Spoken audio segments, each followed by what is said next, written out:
What's up, everyone? You know what time it is. It's time for your next daily dose of Freedom Friday. And once again, I am joined by my beautiful wife and partner in life, Abby. And today, like always, we like to end our week on a good note. We're going to pour one of our favorite beverages. We're going to enjoy that beverage with you guys. And we are going to kick up our feet, pat ourselves on the back for another week well done, well accomplished. And yeah, we're just going to jump into some questions here in a few minutes. But before we do that, I just want to let you guys know, for everybody out there watching this, we do appreciate the support of the channel. And if you wouldn't mind doing so, don't forget, throw me a like, subscribe to the channel if you haven't done so. If you're enjoying this content, I would appreciate it. Without further ado, I'm going to pour myself a drink and I'm going to turn it over to my wife. Hi guys.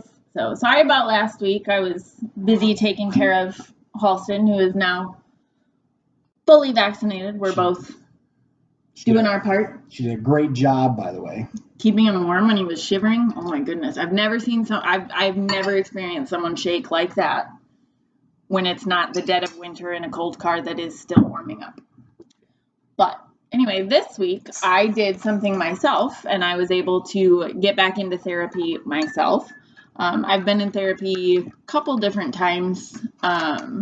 Predominantly, my longest therapy run was while I was in DC before I met Halston, and then that year that we were both still there. And shout out to my therapist there in DC. She did wonderful work and helped me get through quite a few different things. And I was able to go about, 15 months, 16 months here in Tampa. Yep. But the last few months, I've definitely been noticing that I'm getting stuck on certain problems and needed to get back into therapy so that I could have somebody say, now, how's that really working for you? Or, well, what about looking at it from this perspective? Because that's something that typically will help me when I'm stuck in some destructive thought patterns. So yeah, I mean, definitely the last couple of months, stress and tension has been higher than normal, but you guys already know that we support and we push therapy. I think anybody can benefit from going to therapy, even if it's just twice a year, even just to have that outlet to get those built up angers, stressors, bottled up emotions out, release it. My favorite part is that I have an hour every week or every other week that I am paying someone to listen to me complain. Yeah. And hopefully constructively. But if nothing else, I'm paying my therapist to listen to me. Yeah. And, a lot of you guys out there, probably 90% of the people who are watching this show, just so y'all know, like, not all people have to pay for that type of help. Like me, my therapy, thank goodness, is free.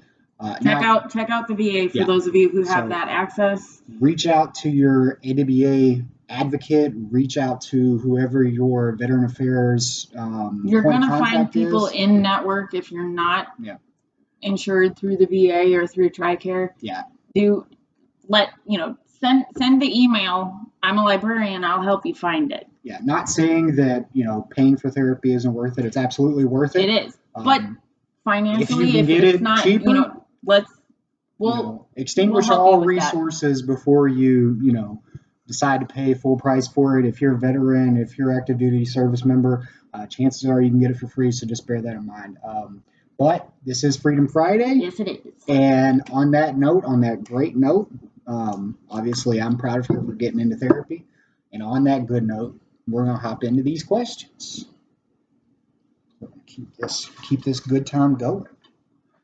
Oh, and since we missed out on last Friday due to my sick leave, we are going to have a bonus question tonight. All right, so question number 1. What is some insider knowledge that only people in your line of work have? Want me to go first? Sure.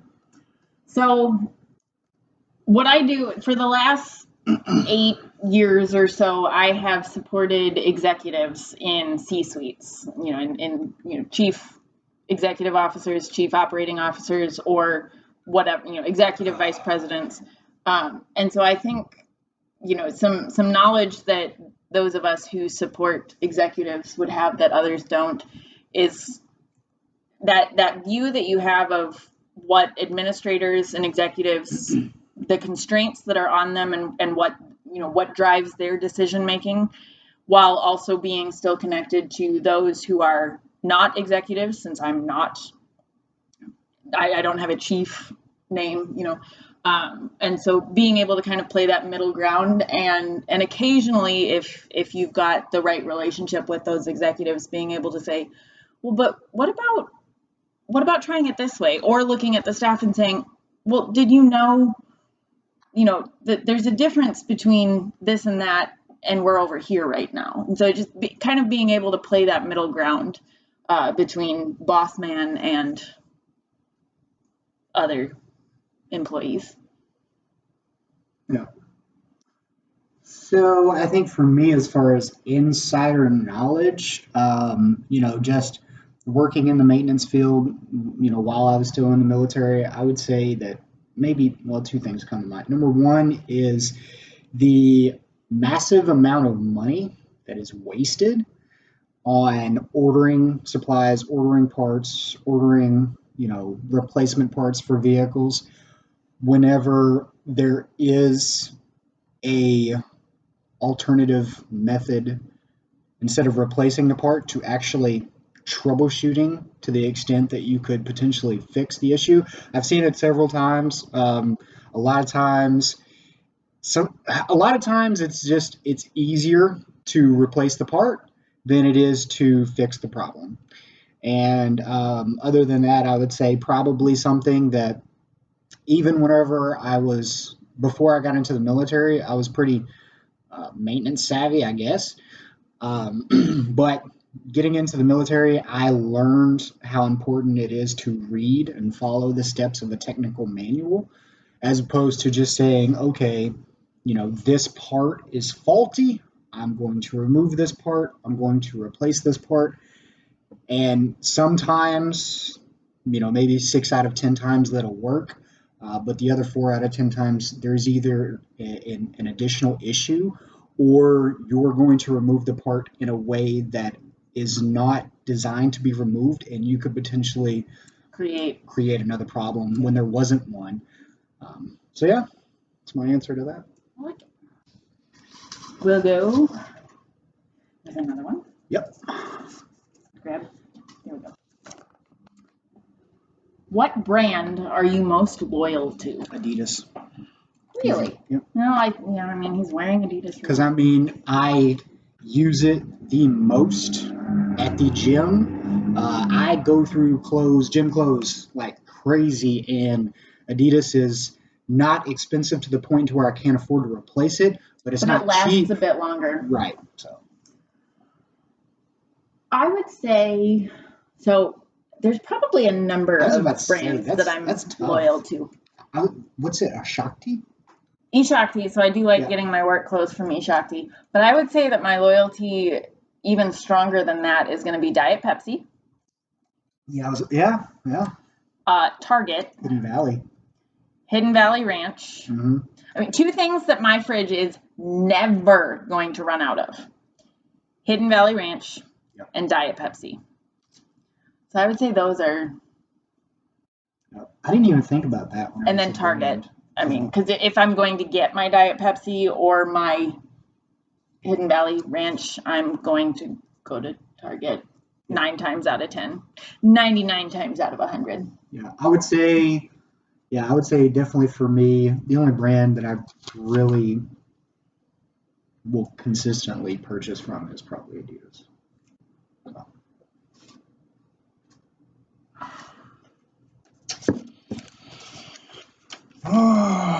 What's the most anxiety-inducing thing you do on a regular basis? Ready for it? I drive in Florida. Yeah, that's a tough one to beat. Yeah. I don't know how many of you guys live in Florida, but It is definitely top three most stressful driving environment I've ever lived in. I think the only one worse than that was probably Seoul, Korea. I did have to do some driving military vehicles over there, which was just, I mean, my anxiety over there was just through the roof anytime I had to do that. But I would say for me, it's probably, so I have kind of like this, it's in the beginning stage of this OCD tendency that I have to check things when I leave rooms to make sure that number one, everything is off and nothing has the potential to.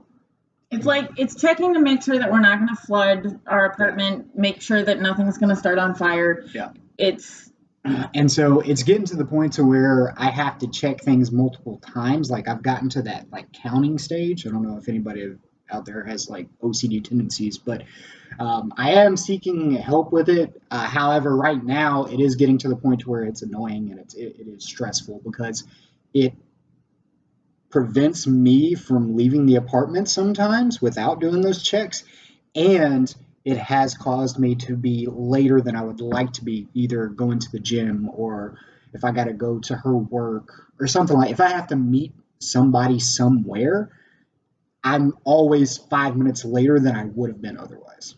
So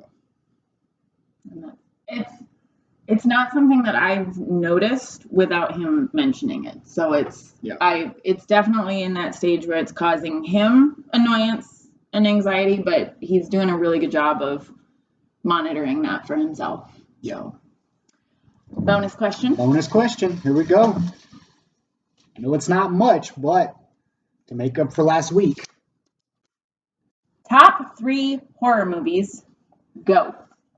Ooh, top 3 horror movies. John Carpenter's The Thing takes number 1 right off the bat. Never seen it. I would say that the newest, I'm going to get so much crap for this one, but the newest Halloween, the one that came out, I think, 2 years ago, I thought that was fantastic how they brought it to a close. I think that they made it so that you have to watch the first one and then it jumps to that one, so it kind of cuts all the middle crap out of there. But yeah, I thought that one was fantastic, so good. And then I'm going to go for another controversial one. I'm going to go Deep Sea Creature. It's a creature feature horror film. Deep Star 6, I think, is it's early 80s. It's 87, I think. 87? Oh, okay, Maybe. so late 80s. It's 80s. But yeah, definitely a B tier horror movie. I think it's awesome. I think when you compare that one to Leviathan, it kicks its butt every day of the week. It's just so much better. But yeah, those are my top 3 horror movies. I tend to stick to the classics, and then after that, you got to go like The Fly, The Blob, anything that starts with the word "the," classic. This is a twofer that he didn't know about. Top 3 musicals. Ooh. Go. Oh, it's got to be number 1, Sound of Music.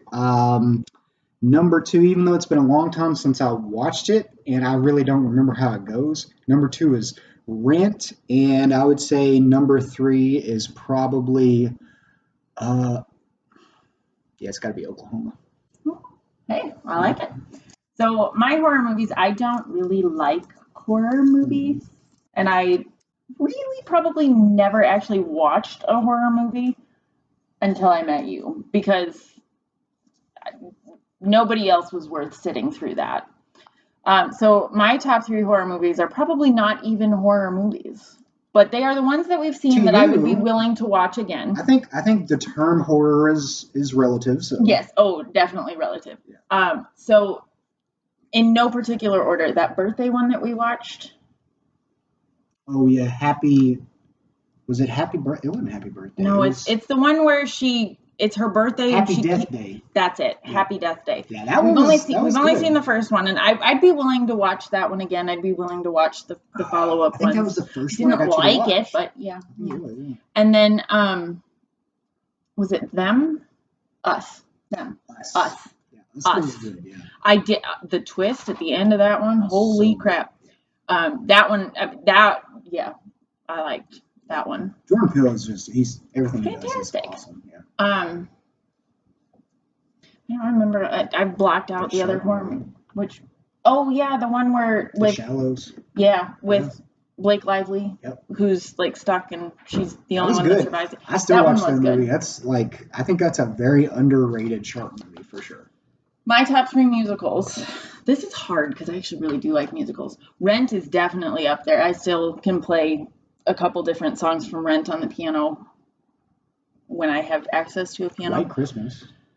I don't know if I really can. I mean, I suppose it is a musical, isn't it? I think of that. It has more of that just movie vibe though. Yeah. It's not musical in the same way that Rent is. It's got much more of a break between stuff. Newsies. Definitely up there for me. Yeah. Newsies. And then honestly, it took me a while before I watched it after it came out because everybody was really, really like obsessed with it, and I tend to shy away from watching. I wait until everybody has stopped talking about something before I'm like, okay, now I'll give it a chance, because I don't like to be accused of being a bandwagon jumper. Like, I like to do my own thing, so I wait until everybody's not doing it, and then I get to do it, and it's anyway. But The Greatest Showman. Oh yeah, that was good. Yeah. As far as musicals that have been made post Newsies, and Rent was Broadway first, so that I don't count that in this. But La La Land, I'm sorry, no. Never seen it, don't want to see it. It's the thing with The Greatest Showman is that you still had, you've got Hugh Jackman in there, and he did well. But you actually had people who knew how to dance and knew how to sing. Choreography and it was fantastic. Yeah. Anytime that I get jealous that I'm not doing the dances is a sign that I like it. Yeah, last one. Well, that was my 3. Was it? Newsies, Rent. Oh, I thought you said Rent was just up there. Rent is up there. Oh no, Rent. Okay, because oh yeah, okay. Oh yeah, oh yeah. Okay, that surprises me. Really? Yeah. What would you have guessed? Well, there's Singing in the Rain. How can you? I love Singing in the Rain. That's one I'll watch that movie all the time. I was gonna say either that one or the other one that's got the. Where's it called? You said that you loved that one. Well, it's White Christmas with Sarah Ellen. No, it's the other one that she's in. Oh. Yeah. Anyway. That's our 4 questions for today. Yep. So the 3 plus a bonus. We hope that you enjoyed this Freedom Friday, and just make sure that you spend time today and you look back on everything that you've accomplished this week. And I will see you guys Monday for Maintenance Monday. So go ahead and spend some time and think about what you want those goals to be, so that when we get there, it's nothing that we have to scramble to get situated with. And before we get off here, guys, just want to say, even if you don't realize it, even if you don't believe it, that there's a warrior in every single one of you, and we see it. Take care, guys.